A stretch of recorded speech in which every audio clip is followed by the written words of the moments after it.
Good afternoon, everyone. My name is Sergeant Eric Grip. I'm the Public Information Officer for the Philadelphia Police Department. Today, we're going to provide an update on the senseless and tragic shooting that happened last Wednesday, March 6th, on the 7300 block of Rising Sun Avenue, which resulted in the shooting of 8 innocent juvenile victims. Today, we're going to be hearing from our mayor, Cherelle Parker. She's going to be followed by our police commissioner, Kevin Bethel. We will then be hearing from leadership from our federal law enforcement partners, from the FBI, the ATF, and the U.S. Marshals Service. We will also be hearing from our district attorney, Larry Krasner, and members from his team. I respectfully ask that you hold all questions until the end of the press conference, and I'm also going to ask for your understanding that we're going to be limited in the details that we can provide, as this is still a very active and ongoing investigation, and there's, as you can see, there's going to be a lot of moving parts. So without further ado, I'm going to turn it over to our mayor to get us started. Madam Mayor. Thank you so much. Good afternoon, everyone. Philadelphia, as your mayor and a mother, it's extremely important that I come before you on this afternoon to state for the record that I hear you. I've heard you tell me that you are afraid and concerned about riding SEPTA. You have told me that you have concerns about going to work, to school, to the store, to get medicine. I need you to know that I hear you. To the people of our city, we want you to know that we are unapologetic about engaging every partner available to assist us in these efforts during these very tough times. We just left a meeting a few minutes ago with the principal of Northeast High School, and he said to me that although our city and those children's lives were shattered last week, we will not be broken, and we won't. That's why I want to acknowledge here today the hard work and thank, quite frankly, for the record and publicly before you, our police commissioner, Kevin Bethel, FBI Special Agent in Charge, Jacobs, ATF Agent in Charge, Degree, U.S. Marshals Agent Gardner, our District Attorney, a valued partner, Larry Krasner, Assistant DAs, Pescatore and Fritz, Superintendent Wadlington, and I'm happy that Leslie Richards is here from SEPTA. I want you to know that the collaboration that you will see displayed here today is the standard operating procedure that we will employ here in the city of Philadelphia to address a crime like this, all crimes, and that, again, every partner who is needed to assist our Philadelphia Police Department and work in partnership with them to get answers and to ensure that folks are held accountable for their actions, they will work together to get it done. And I want to say thank you to each of you.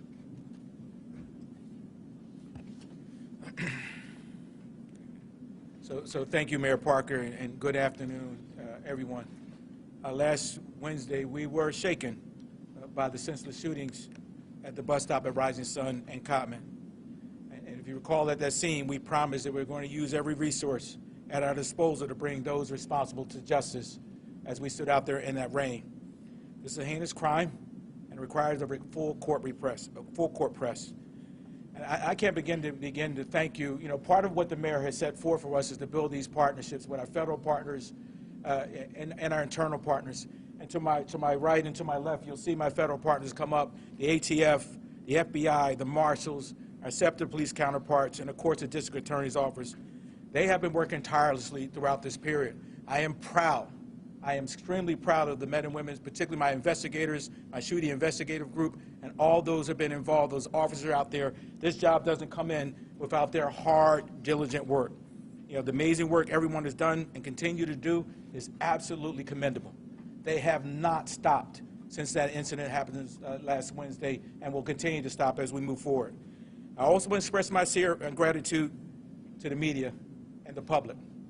You know, part of that work was getting this information out. But I also want to share with you that you're being responsible. I know it was challenging at times. We had a significant investigation going on, and we did push back to ask you to hold. And I want to give an opportunity to say thank you for working with us, because through your efforts of getting information out, but at the same time, working with us was able to help us bring this job in and continue that process. So I want to thank you for your collaboration today. I'm happy to announce that over the weekend, significant progress was made. 2 individuals have been taken into custody and charged by the district attorney's office for their roles in the crimes. This was accomplished, as I said, through incredible work.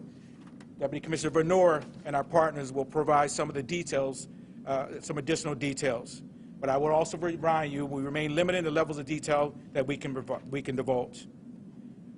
I just want to also say it's important to all of us that we provide this update, but especially to our young people who were impacted, to know that we're making progress, that our young people and our families and those who are listening in the audience, that we will not tolerate this type of violence on our streets or in our schools or near our schools.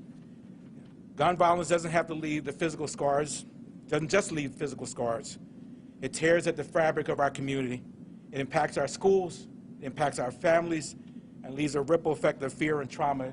And the mayor and I was at Northeast today and talking to a mother of one of our children who was shot. And if you see that fear in her eyes, it was difficult to see. And so we understand that importance. I also want to highlight some of the things that happened on Wednesday. You know, we oftentimes talk about the collaborative work that goes into this process. I also want to take a moment to recognize Officer Kristen Rodriguez-Hetch. Come over here, man. You know, I also learned during our investigation that this officer's quick thinking and application of a tourniquet may very well have saved the lives of many of the young people who were shot that day. He represents the 2nd District. Not only did he apply 2 tourniquets, his partner also applied a tourniquet. And when he went to the hospital, the doctor would say that tourniquet would ultimately help to save that child's life. And so I want to have that opportunity also to commend the men and women in the 2nd District who responded, as well as those dispatchers who managed that scene on that day, having 8 children shot, triaging that the officer did, making sure that they get to the hospital, all the work that the investigators did, and all of my collective partners, they just want to make sure you understand that it is a collective effort to get this done. So I want to thank you, Officer Rodriguez-Hetch, for your work you did that day and what you represented on that day. Job well done. So let's not forget the amazing work done by our unsung heroes, as I talked about. Now it's time to provide more details on the timeline of the investigation. I'd like to turn it over to Deputy Commissioner Frank Venor, who will give you an update on where we are at this time.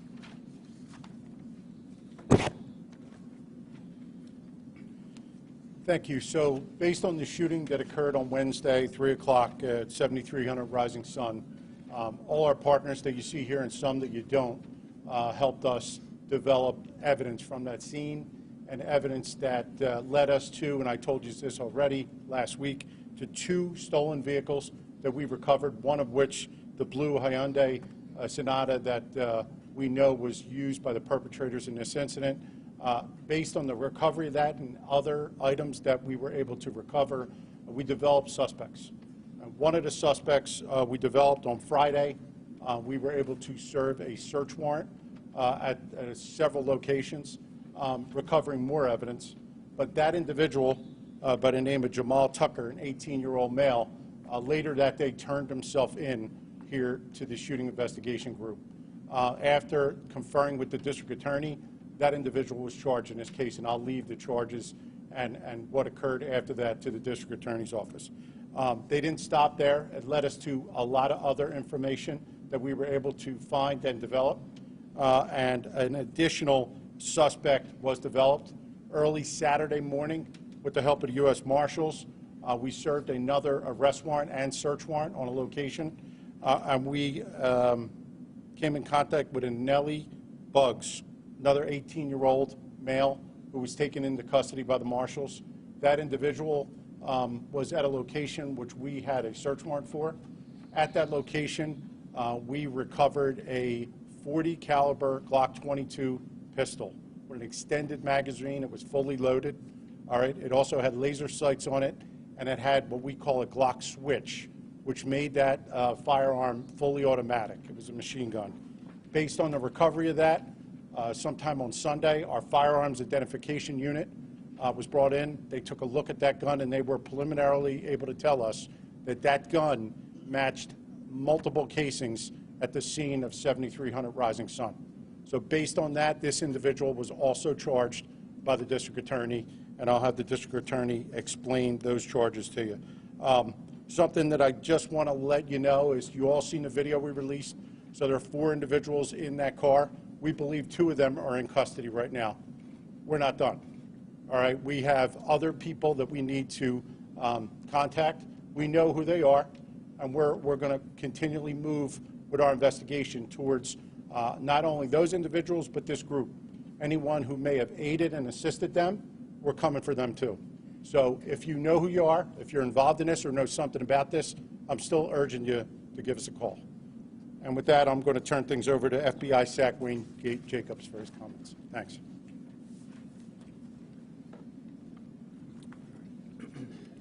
Thank you, Deputy Commissioner. As the Commissioner mentioned, my name is Wayne Jacobs. I'm the Special Agent in charge of the FBI's Philadelphia office. Let me first start by saying, as members of this community, we were shocked and saddened by the senseless gun violence we saw here in Philadelphia last week. While all shootings are devastating, shootings involving kids are uniquely difficult for us all to accept. And so we share in the grief and frustration of the city and are committed to doing whatever it takes to helping those impacted heal. As highlighted by the Commissioner and the Deputy Commissioner, the work over the last week is yet another fine example of what the FBI and its partners do day in and day out. Work tirelessly to ensure the communities we live and work in are safe for us all to enjoy. While it's important for us to pause briefly and acknowledge the hard work of the women and men of the Philadelphia Police Department, the Marshals Service, the ATF, and the FBI to make progress possible in this investigation, we want the people of Philadelphia to know that we recognize there's more work to be done, and that's exactly what we're focused on. Through the FBI's Safe Streets Task Forces, we remain steadfast in our pursuit of those who demonstrate such little regard for life. And so to those who choose to traffic in violence, you should know that it won't be tolerated. You will be held to account for your actions. Let today serve as your notice. And with that, I'll turn it over to Special Agent in Charge, Eric DeGree from the ATF.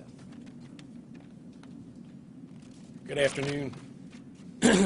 We share our partners' resolves to get this case to a conclusion, to ensure justice for the victims, and to make our community safer.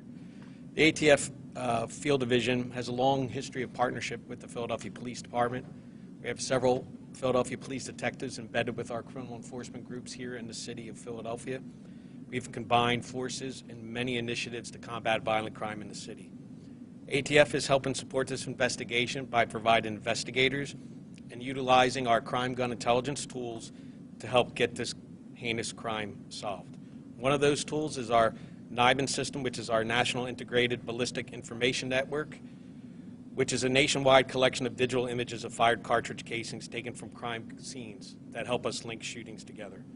We also use our E-Trace system to help find the sources of these crime guns and bring those individuals that are trafficking them to resolutions. Sharing our tools and resources with our law enforcement partners, we aim to help keep our community safe from violent criminals.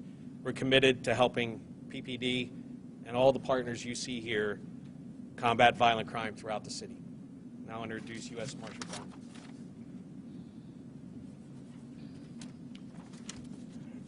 Good afternoon. Eric Artner, United States Marshal, Eastern District of Pennsylvania. The U.S. Marshals Service Violent Crimes Fugitive Task Force is the search and apprehension component of this partnership. The arrest of 2 persons so far should underscore a narrative that speaks to resolute hope. The hope part of this message is the vision and efforts of Mayor Cherelle Parker to bring economic opportunities to the citizens of Philadelphia. That hope is unfortunately lessened due to the realization that there are no opportunities for a community to thrive when the very communities that aspire to success are negatively impacted by violence and by those who make bad choices that serve only to diminish our communities. As such, the resolute part of this message is our unwavering commitment to Commissioner Kevin Bethel and the Philadelphia Police Department in our relentless pursuit of all who purposefully and violently do harm to our communities.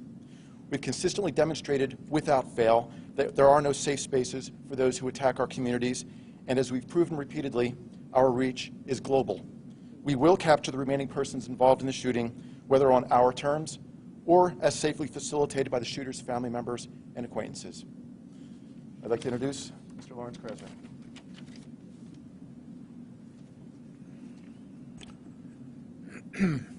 All right.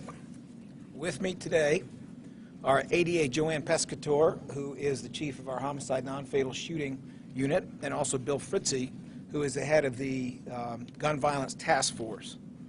They have been working around the clock, Joanne Pescatore in particular, which is pretty much what she does, and they have been working around the clock with this entire collaborative team of state and federal law enforcement officers and others who are just as dead set on solving this crime, apprehending the people who committed it, and making sure that they receive the appropriate and very serious consequences that they deserve. But I want to say this too. I want you to understand that not everybody who has assisted can be here today. There came a moment when our end of this team needed some help from the sheriff. Didn't matter that the call went out at 10 o'clock at night. The call was answered. What needed to be done by the next morning was taken care of. And that is the experience that we have had in dealing with every single partner who is up here. I was delighted to be able to speak directly to Commissioner Bethel multiple times this weekend. I was delighted to be able to speak multiple times to Madam Mayor Parker and to be heard. When they needed something, we heard it. When we needed something, they heard it. And we were able to do what was necessary collaboratively together to make sure that this investigation moved forward effectively and swiftly.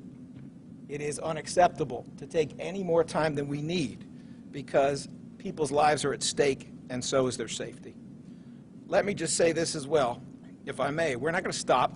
This is not simply about catching 4 people who jumped out of a car and whoever might have been along with them in spirit when they were gunning down all kinds of people waiting at a bus stop. You heard the word group. I'm not going to get into the specifics, but we are not done until any group involved in this kind of conduct is done, until they do not exist anymore. And that is exactly where this investigation needs to go. It's not about a single incident. It's about every other incident that has any connection to it and making sure that people who will do this kind of thing are not in a position to do it anymore. Therefore, if you are in any way a witness to what occurred here or anything connected to it, please reach out to the Philadelphia Police Department immediately. Please reach out to the DA's office if you wish, but I would reach out to Philadelphia Police first. If you are involved, then get smart. Turn yourself in. That is exactly what happened with one person who was involved, and it's the smart thing for you to do. It can only help your situation in an incredibly severe, terrible criminal act. And do it now, because that is what is going to work. I will now be happy to repeat for all you the charges, although I think you could probably predict them.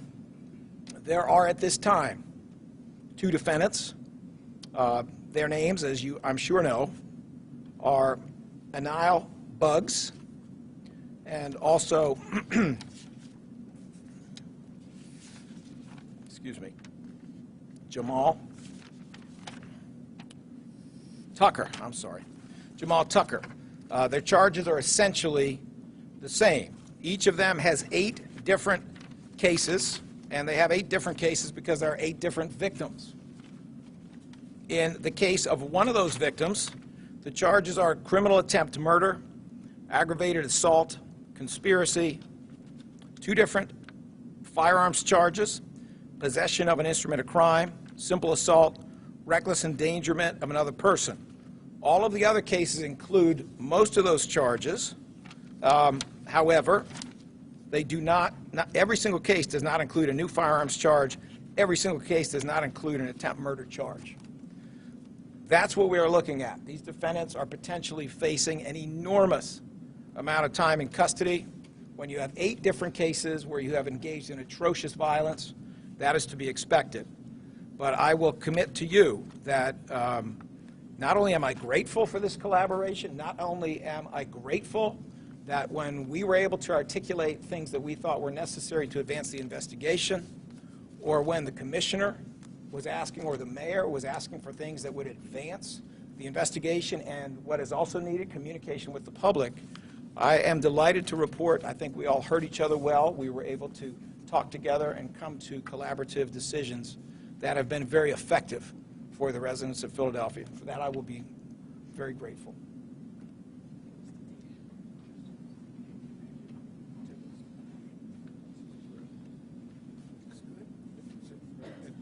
Any questions? Commissioner Bethel, do you believe that the shooting Wednesday is connected to the deadly shooting on Monday of the Imhotep student? We're not ready to commit to that. We're working through this investigation now. We believe there may be, but we still have a lot of work to do to make that formal connection. Commissioner, can you talk about the roles of the people that were arrested? Is Tucker, was he the driver in this situation? And Anio, is he one of the shooters? We know they're in the car. I do know who they are. However, I'm going to hold that right now until we move a little further into the prosecution stage. And I'm sure the district attorney could lay out how we know what we know. Is there anyone else that you're seeking that is known, you've identified, that you have warrants that you're either working for or? No warrants yet, but we're seeking other people, 100%. I can guarantee that, and we're working towards warrants right now. Is that something you're going to release to the public and the media for help, or is it because you already know who they are and you're? Still an active and ongoing. So if we serve a warrant and we don't get them, we usually put it out to you. I have a question for the DA. District Attorney Krasner, can you speak to the fact that not every case is an attempted murder charge? Is that because you may have some motive related to some of what's involved in this shooting? Can you explain that? Well, I could explain a lot of things. We're trying to do what is in the best interest of the investigation. I can certainly tell you that all of these charges are changeable before a preliminary hearing, and I think that's probably where I should stop. Can you speak to motive or no? Not at this time. Commissioner Bethel, according to multiple sources, both shooters have juvenile records where they're either been not prosecuted or released from custody by Larry Krasner's district attorney's office. How can children in the school district and their parents and other SEPTA riders feel safe traveling on public transportation when Larry Krasner's office refuses to aggressively prosecute juveniles who are arrested with guns for shooting? I can't speak to juvenile records. I mean, the DA's here if you want to speak to, that final question that may be.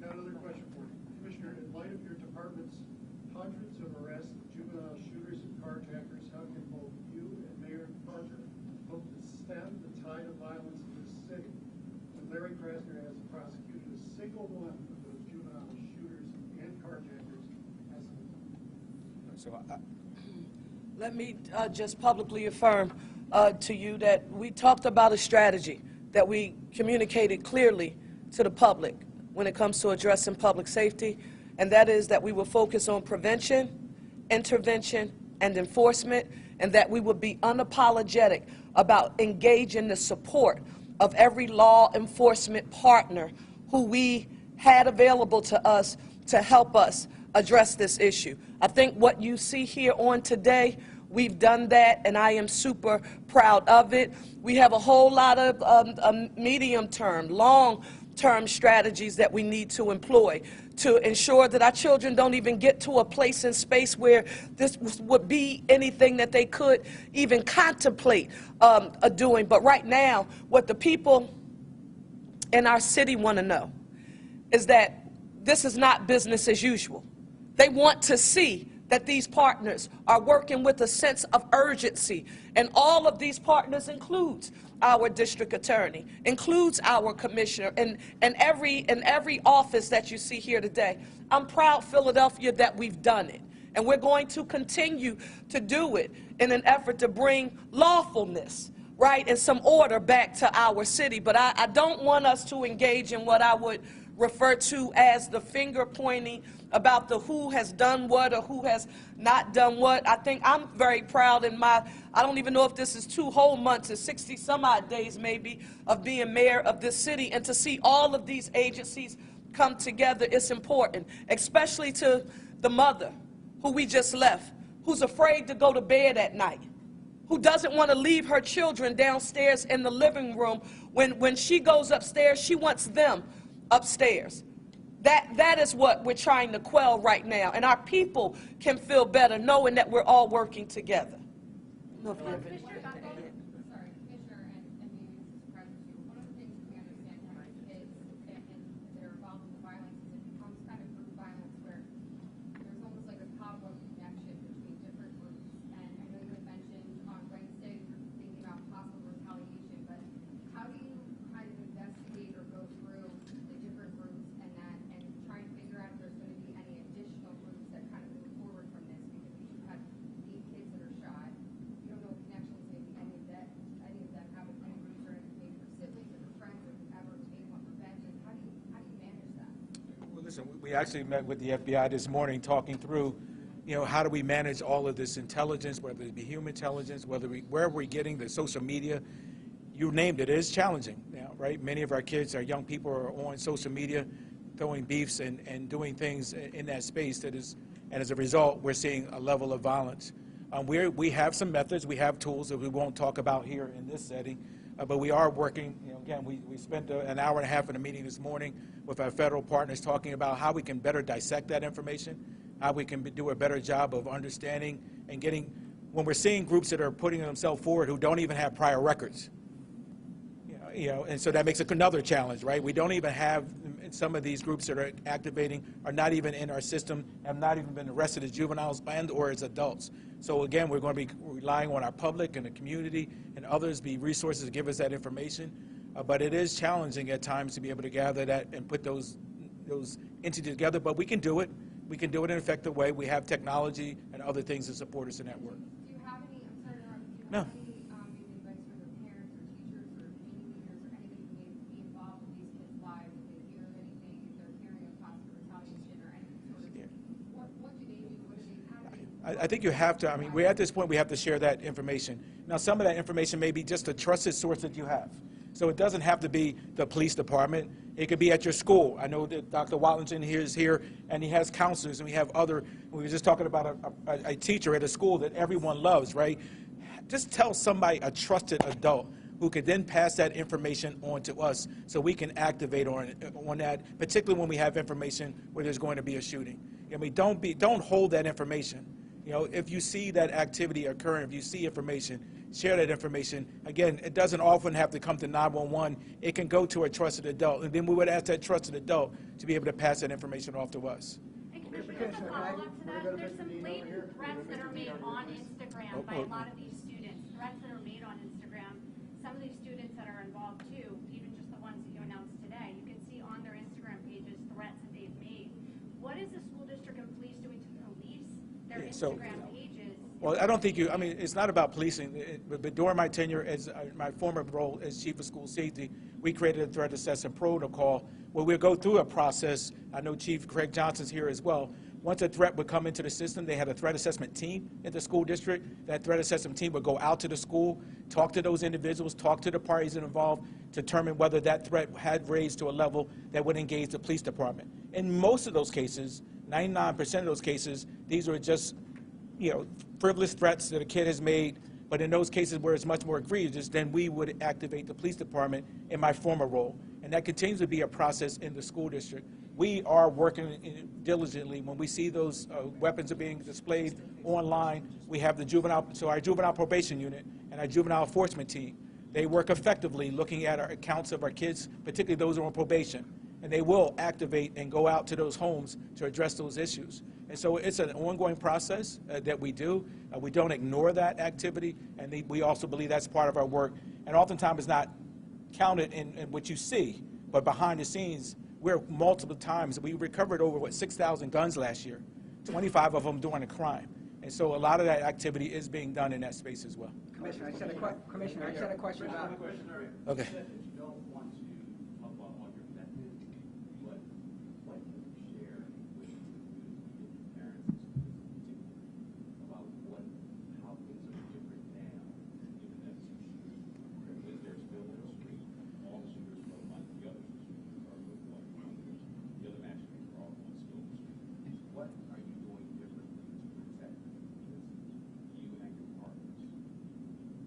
Give me.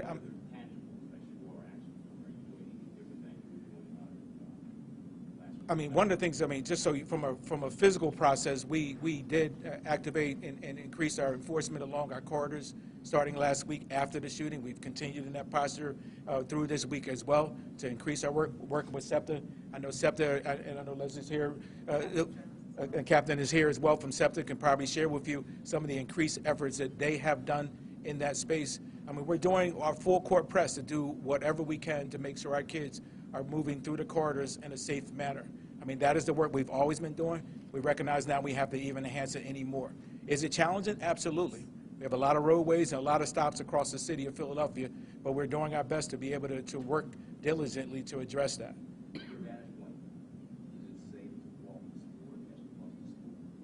Yes. Mr. Keeley? Commissioner, you say this, and all the Philadelphians ask this all the time. Where do these kids get this gun? You face this gun. How does a teenager get a 40 caliber gun here, a 9mm and a 45 as well uses? How does he get such a gun with such a large magazine and then a switch to turn it into? You okay with Carol? Let my ATF colleague. Well, typically, it's illegal for a juvenile, obviously, to purchase a firearm at an FFL. The majority of the firearms that we see that wind up in their hands are usually stolen, either from vehicles or from residences. I'm not going to comment on that. Can anybody comment on this gun so we have an answer? Which is specific question? Stolen? What is the The ATF will perform a trace for us. That takes some time. It was not stolen. It had no record, as far as I know. Mayor, the community wants to know if you have any specific plan for this coming season, summer, because in fact the teenagers are carrying guns. So there are programs, but the community say it's not enough. Children don't have to something to do after school. So any specific plan you have? So one. What different between your administration and on our 100th day here, maybe first week in April, Commissioner Bethel will present a public safety plan on behalf of the city of Philadelphia that we plan on implementing. Some of the strategies that you see employed will be some of what you've heard me mention before. Unapologetic about having proactive community policing in neighborhoods across the city, ensuring that our police department, that they are viewed as guardians and not warriors in all of our neighborhoods, working to build and strengthen trust between our law enforcement and our community. I'm introducing a budget. I give my first budget address, Philadelphia, on Thursday. During that time, we're going to talk about employment opportunities, training, support for public education. Dr. Watlington, we just heard from young people, and this is why we know we're on the right track, because we got direction from young people about the importance of out of school time. You know, what happens when school is over, and all the structures and supports that they need that they may not necessarily have available at home. So this is what I mean when you hear me say prevention, intervention, and enforcement. But bottom line is, if you commit a crime in the city of Philadelphia, and we don't mean just now, if you commit a crime in the city of Philadelphia, you should expect the law to be enforced. And I communicated that publicly to the people of the city of Philadelphia, and I don't apologize to anybody about that sentiment. When you have to look those parents in the eyes, you have to look at them and then look at those young people who are trying to put it together. They deserve better, and they deserve to know that the city of Philadelphia is taking seriously what occurred, and not just because of this crisis, but it should be our standard operating procedure, and that's what the plan we intend on introducing on the 100th day. That's what it intends on doing. Thank you. We have time for 2 more questions, ma'am, right here. Do we have a health update on the remaining teens who were in the hospital last week? All the teens except for the one was stable. I was told today that the 16-year-old that was shot 9 times was upgraded and is talking, and our investigators will be there today to talk to him about what he remembers. But I was told he was upgraded in the hospital. Okay, last question.